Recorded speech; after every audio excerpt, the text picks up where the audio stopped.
Hello, it's Tuesday, April 14th, and here we are almost to the middle of the month, and we're talking about the feudal system, and we're talking about the contributions of our friend William the Conqueror, who came from Normandy. And again, I think I mentioned last time that Normandy is named after the Northmen, or the Norsemen, or the Vikings, who settled in northern France. William the Conqueror is descended from them, and he ended up conquering England, and he spoke French the whole time. Didn't even really spend much time in England. It really wasn't a big deal for him. He just wanted to tax everybody. Hope you took a look at the Doomsday Book. I had a link on my Flipgrid video from last time, so hopefully you took a look at yesterday's video and check that out. It's kind of neat to see if you have any English history there. But William the Conqueror, he exported the feudal system from France into England, and so we ended up with the what we now call the feudal system, or the manor system, where you have a manor, you have which is a house that's controlled by a lord or a vassal. Remember, a vassal is usually a knight or some other prestigious person who has been given some land by the lord to be able to control and run those things for the Lord. And remember, people are isolated, turtle shell, so you're not really traveling around much. So people who are on their own property basically could do pretty much whatever they wanted to. And sometimes there were rivalries between different knights, different vassals on one property as opposed to another. Sometimes they were intermarriages to form alliances. Very common to do those type of things. So that's the system. And so basically this manor system revolved around a feud or a fief, which is a chunk of land. And on that land, take a look, there's a really good picture, page 508, 509, really good picture there. You can see what it looked like, a little village with a castle or some other kind of really important house or nice house or estate in the middle. And you'd have lots of different houses for the villagers. You would have peasants who would work in the town. You'd have unskilled laborers who'd work on the farms. Some of those were serfs, and a serf is somebody who's actually tied to the land. Not quite slavery. Okay, yeah, it's slavery. Basically how this works is this.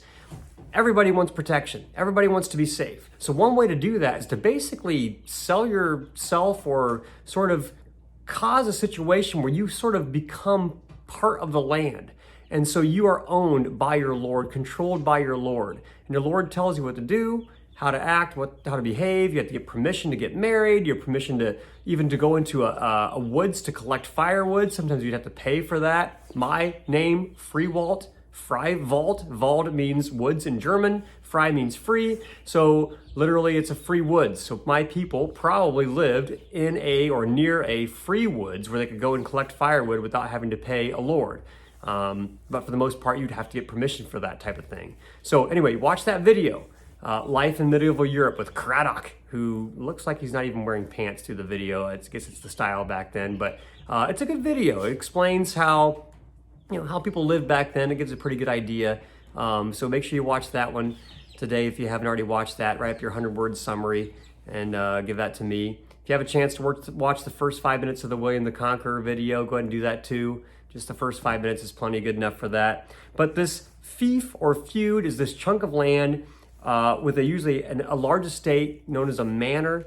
And so we sometimes call it the feudal system after the feud, sometimes call it the manor system, but that's what it was. And these workers all kind of work together, and the whole point for everybody is keeping each other protected, keeping each other fed, keeping each other safe. The lords have people working for them, various type of individuals, blacksmiths. A lot of the names that we have, our last names today, come from occupations from the Middle Ages. My people, again, free in the woods, right? There are people whose last name is Smith. Well, that's a blacksmith or a silversmith or a coppersmith. A smith is somebody who molds metal, right? In some form or another, making horseshoes or whatever. Fletcher. The fletchings are the feathers on arrows. So a fletcher is somebody who would put those fletchings, those feathers on arrows. You'd have an aerosmith. It's the rock band from the 70s and 80s. An arrowsmith is a person who would make arrows. You'd have a cooper is a person who makes barrels. Somebody with the last name Miller. I have a couple of Millers, Dylan and Caleb. Shout out to you guys. We have some last name Miller, somebody who mills the grain. A cobbler, somebody who makes shoes. So we have cobblers, who was probably a derivation of cobbler. Lots of your guys' names, last names, are Tanner, right? What's the first name for you, Mr. Taviano? But that is a person who cleans and takes care of animal hides to make leather. So lots of different names that are from the Middle Ages. So get a chance, check out your last name, see if it means something from the Middle Ages, an occupation or whatever. It's kind of neat to check that out. And take a look at this feudal system. Take a look at the rule of women. Women were basically property. They were important. They took care of the home, but they had very few rights, but extremely important in how the village ran, how the household would run. So everybody had their place. Everybody had their rules to play. And yeah, sometimes people lived in remote villages, but remember, you don't want to live out in the middle of nowhere. You're going to be attacked by the Vikings, possibly, or other people who are attacking. So people would live in these small little villages, working together, protecting each other, keeping each other safe. So you have some little towns and little villages that will grow, and all these different occupations of people who are in there. So something to take a look at, continue to read through, and make sure you don't forget about Eleanor of Aquitaine. She's a very important lady. Not so much her, you probably never heard of her, but some of her children, her sons. One of them's name is Richard, very important guy. But there's some very important individuals that are gonna come out of this whole situation, but don't forget about good Eleanor. You guys have to finish up reading chapter 17, section 3, take that quiz, work on that study guide. That's all I'm going to be going to do tomorrow on Wednesday. So anyway, hope you're doing well. You take care and have a good day, and I'll see you tomorrow. Bye.